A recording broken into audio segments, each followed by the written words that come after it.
Hi everybody, this is Linda Harding Hicks, and we are going to do a little roundtable with Sherry Shockey Pope, our friend and the water, and our local counselor in Riverside, California.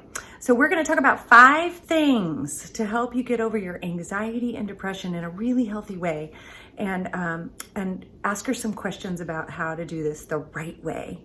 So join us right now. All right, so this is Sherry Shockey Pope. I'm Linda Hicks. This is Carlene Sawyer, and we are doing a discussion on depression and anxiety. So we have our professional here to answer some questions for you and hopefully relieve some of the frustration, the pain, the whatever it is you're dealing with. So hopefully she can give you some good ideas on how to deal with that. So what have you found with your clients' level of anxiety and its relationship to COVID-19? Unfortunately, COVID-19 has increased people's anxiety. Anxiety is the number one mental health concern before COVID, and it's just exacerbated it since COVID came, primarily because we're out of control. We don't have control of when it goes away, where we go, and it has more control of us on wearing a mask, not hanging out with people. Mm-hmm. Do you find are they two related? Depression and anxiety, are they related, or are they actually two separate entities? I think that how I explain it to my clients is I think that they're two sides of one coin. And when anxiety level goes up, depression level goes down, because we have a little bit more activity moment in anxiety, because we're like panic, we're in a high. But when the anxiety goes down, the depression seems to go up. And so they're kind of an inverse factor of each other. And I think that a lot of times people get stalled in one or the other. They have a lot of anxiety, and then they have depression at night.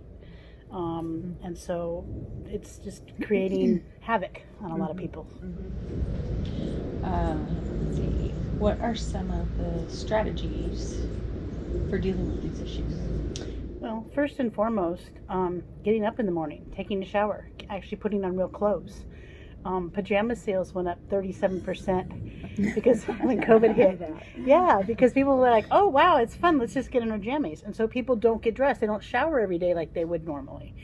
Like me. Today. I showered. So getting up, getting dressed, taking a shower, doing your normal grooming stuff.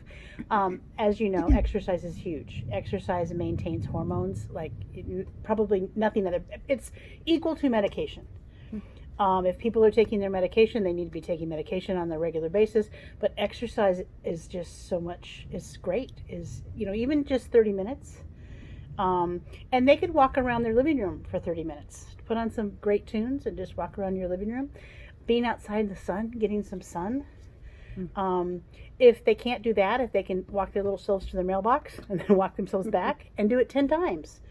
Turn on some music and do a little, 2-minute dance routine in your kitchen. I mean, it doesn't have to be big stuff, and it adds up. It's not like they have to do, 3 hours all at one time. Even just a little bit. And it's sort of what I call like the 3%. So you go outside and get a little bit of sun. You do exercise. You get dressed and shower. So you get 3% from this, 3% from that, 3% from that. If I told you, if you did all these things, you'd get 12%. You'd feel 12% better. People are like, I'm on it. But when they go, I have to do one thing for 3%, they don't feel it's worth it. That's a really good point. I like that. Some of our clients have high-risk medical issues and are afraid to leave their homes. Do you have some ways to help them step out, especially with the city possibly opening up? Well, I think no one ever said you can't exercise. No one ever said you can't walk around. Put your mask on. I know when people walk at the park, we walk the dogs to the park, and when people start walking together, they're like, and they turn, almost like this against each other, which is fine because there's still social distancing. So, part of it is, again, if you can't walk to anywhere else but the mailbox, walk to the mailbox. If you, can't walk to the end of the block, just do half a block.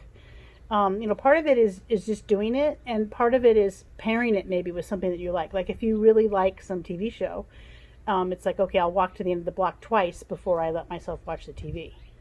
And so you pair it with something that you really want to do. Mm-hmm. The other thing is you could trick yourself and sort of say, all right, I'll walk to the corner, but if I don't feel like it, I'll walk back. And then usually when you walk to the corner, you're like, well, I can go around the block now. But it's just the transition of starting.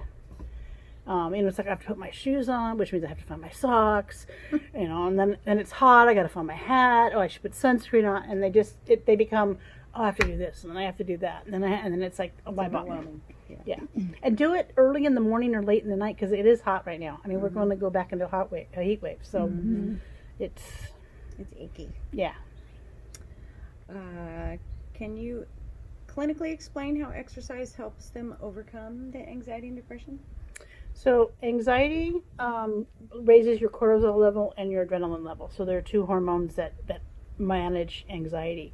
Exercise it boosts our serotonin, and which reduces the anxiety, the adrenaline hormone, the cortisol hormone. It also increases our melatonin, which then helps us sleep better. So you have these inverse. So cortisol level goes up during the day because we want to be active, we want to do something, and then as the evening comes, melatonin level starts to go up. And as melatonin level starts to go up, we become sleepy, say 9:30, 10:30, 11, whatever, and then we sleep better. But if we have anxiety, that interferes with that. It's almost like it's throwing like a blanket over it. And so exercise maintains a serotonin level, which decreases depression. If you have decreased depression, then you're more active, which then reduces anxiety. And it just makes you feel better. And as you know, exercise has a cumulative effect, but it also lasts. So you might exercise for an hour, but you're still going to find the benefit of it for a couple hours after that. For sure. Right.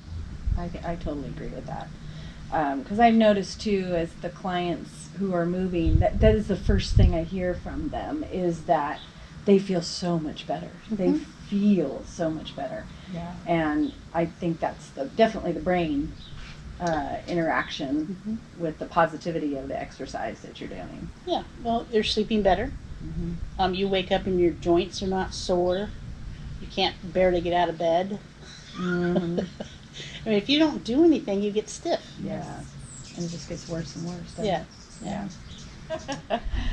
So one of the things we recommend is definitely the exercise. The Silver Mermaids program is through Aquamotion Ability Foundation. You can find all this information out on aquamotionfun.com.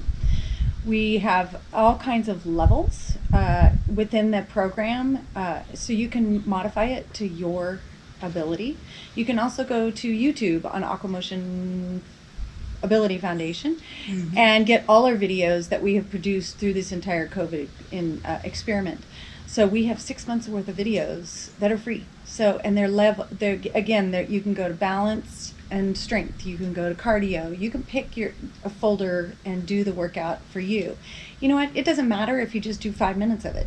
Just get up and do something, which you will hear me say over and over on every single video. I don't care what you do, just get up and do something.